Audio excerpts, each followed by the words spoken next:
Uztailaren batetik aurrera, Arabako, Gipuzkoako eta Bizkaiko pentsiodunek gehiago ordaindu beharko dute botiken truke. Egun horretatik aurrera, Eusko Jaurlaritzak botiken berrordainketa inposatuko duelako Madriletik agindu bezala.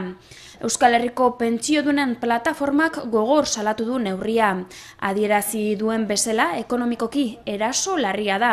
Osasunarentzat mehatxu handia eta osasun sistema negozio bihurtzeko bidean urrats garrantzitsua.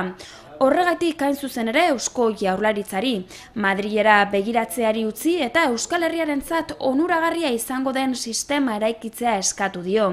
Eusko Jaurlaritzari eskatzen diogu burujabetzaren klabean aritzeko berrordainketa ez aplikatzeko. Osasunaren aldeko eskubidea kolokan jartzen duen edozein neurri indargabetzeko eta osasun sistema propio eraikitzeko. Berrordainketa neurri klasista dela salatu du pentsiodunen plataformak.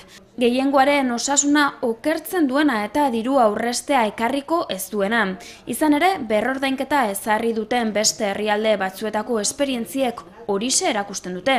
Neurri honegaz ez dela diru aurresten, badirelako botikak hartzeari usten diotenak eta ondorioz osasun egoera biziki txartu eta ospitalean bukatzen dutenak, sistemarentzat ondorio karestiagoak ekarriz.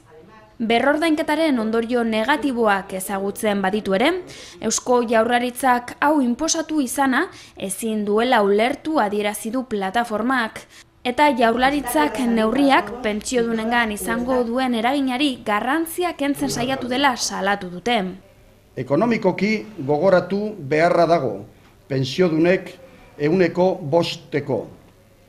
Eros ahalmena galdu dutela. Pentsioak hasiak direla koltxoi bat izaten enplegu eta diru sarrerarik gabeko milaka lagunentzat. Botiken truke ordaindu beharrekoa pentsiodunen diru sarreraren arabera izango da. Hau da, kopuru batetik gora ez dute gehiago ordaindu beharko. Kopuru hori 8,14 eurotik 61,08 eurora artekoa izango da, diru sarreren arabera beti. Hala ere, 417 botika dagoeneko liberalizatu egin dituzte eta hauen truke 100% ordaindu beharko dugu. Hau guztia salatzeko Euskal Herriko pentsiodunen plataformak elkarretaratzea egingo du datorren ekainaren 27an, Gasteizeko parlamentuaren aurrean.